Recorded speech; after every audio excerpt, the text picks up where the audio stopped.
પડી ગયા એમને ખાવાના પોહ પડી ગયા, ભિક્ષા માંગીને ખાવાનું પણ એમને મળતું નહોતું.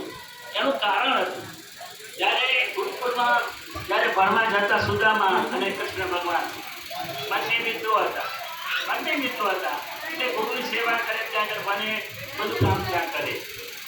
અત્યારે ગુરુના આશ્રમ કોઈ કામ કરવા માંગતું નથી. ગુરુના આશ્રમમાં કોઈ કામ કરવા માંગતું ના કરે, મને ખબર.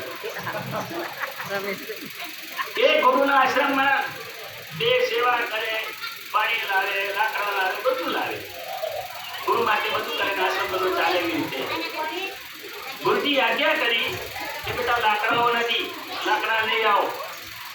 એટલે સુદામા અને કૃષ્ણ ભગવાન એ બધા લાકડા લેવા જાય.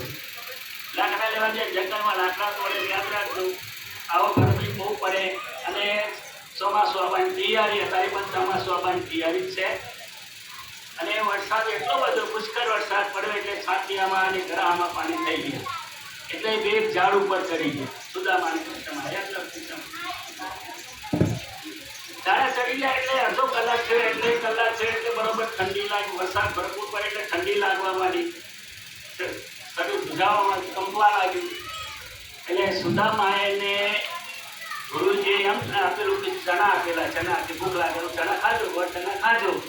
પણ સુદામા હતા ને એકલા ખાવા પડ્યા એટલે ચણાનો અવાજ થવા લાગી. એટલે કૃષ્ણ ભગવાન પૂછે છે એટલે કડકડ અવાજ શું થાય? એટલે કે બહુ વરસાદ પડે છે, મારા દાંત ભીજી ગયા છે એટલે કડકડ થાય, કોઈ ચણા થાય.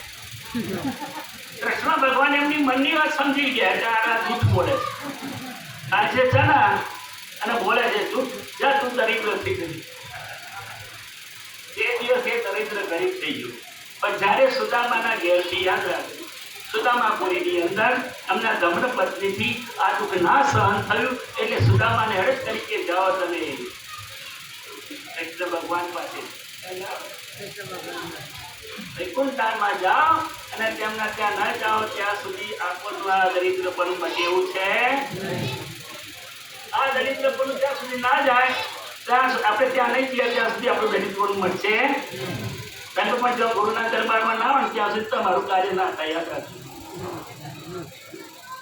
આ તો જ્યારે એમના ધર્મપત્નીએ વિચાર કર્યો કે ખાલી હાથ તો મુકાય એટલે પાડોશીમાંથી પૌવા લઈ આવ્યા. એમને બાંધી આપી કે જાઓ ભગવાનને આપજો. મારા માટે ભગવાન છે, તમારા માટે મિત્ર છે. મારા માટે અને તમારા માટે મિત્ર છે, તમારા મિત્રને આપજો. તો લઈ જાય. બારપાલ આવે છે, એમને જવા નહીં દેતો એટલે ધર્મપાલને કહે છે ભાઈ તું મને ના જવા દે કઈ નહીં, પણ તારે એમ કહેવાનું સુદામા પૂરતી સુદામો આવ્યો છે, એટલું કહેવાનું, બીજું કઈ કહેવાનું નહીં. એટલે દ્વારપાલ જ્યારે એમને ખબર આપે છે એમના પટરાની સાથે સુદામા કૃષ્ણ ભગવાન બેઠેલા છે, વાત સાંભળતા બધાને પડી મૂકીને દોડે છે અને સુદામાને ભેટી પડે છે અને પોતાના રાજમહેલમાં લાવે છે, એમની પાસે બેસાડે છે. યાદ રાખજો, એ ગરીબપણું ત્યાં દેખાતું. કૃષ્ણ ભગવાનને ગરીબપણું ના દેખાયું એટલે અમને મિત્ર દેખાયું. આ ભાવની પ્રેમથી એમને ભેટી પડ્યા.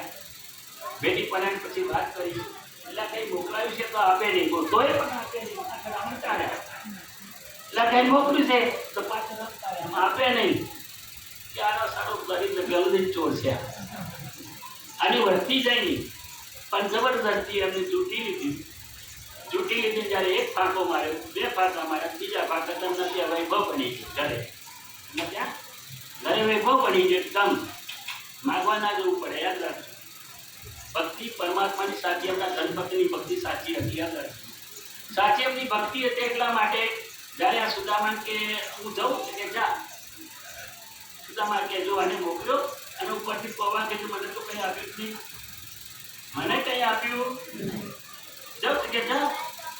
અમને સુદામા તો દુઃખ થાય છે કે આ પવાએ થઈ જાય તો આપ્યું નહીં જાઓ. જ્યારે ઘરે આવ્યા સુદામાપુરીમાં, જ્યારે એમને ઘર ખોટે એમને ઘર મળ્યું નહીં.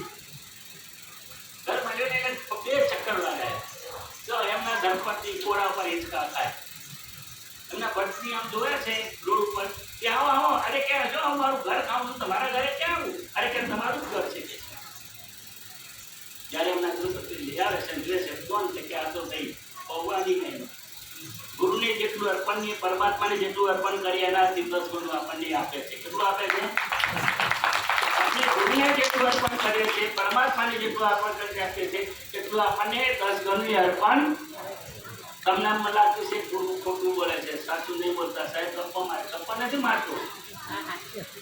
તમે ચોમાસાની સ્થિતિ થઈ, ચોમાસું વર્ષ છે, આપણે ખેડૂત છીએ, યાદ રાખજો. અને ખેડૂત છે એટલે આપણે ક્યાં કિલો 5 કિલો અનાજ વાવીએ તો કેટલું મળે યાદ કરજો સાહેબ. બાકી એટલે કેટલું થાય? તમે 5 કિલો અનાજ નાખો, 5 કિલો બાજરો નાખો, ગમે તે નાખો, પણ તમારે 100 મણ જોશું, 50 મણ જોશું, બાકી 10 ગણું કરી આપે છે કે નહીં કરી આપે? એક બાજરીનો દાણો તમે નાખો, એક જ દાણો નાખ્યો હોય અને જ્યારે લાડુ ઊભું થાય તો એના મીઠામાં કેટલા દાણા આવે? 10 ના થાય બાપા, કેટલાય દાણા આવે. આપણને 100 દાણું આપે. કેટલું દાણું આપે? 100 દાણું. એક દાણો નાખીએ તો 100 દાણા આપણને આપે છે. એ સદગુરુ જેટલી ભક્તિ કરીએ એટલું આપણને 100 ગણા આપણને આપે છે. આજનો પ્રસંગ છે કે કપાલ સાહેબ ને માણિકદાસ સાહેબ ને ધન્યવાદ છે. ખોટી વાર બની સાહેબ છે, અમને સમયથી બની સાહેબ છે, ભક્ત સમાજની બની સાહેબ છે.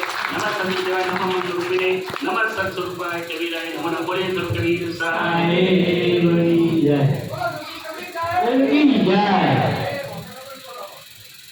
હવે એકદમ બોલે ये साहिब को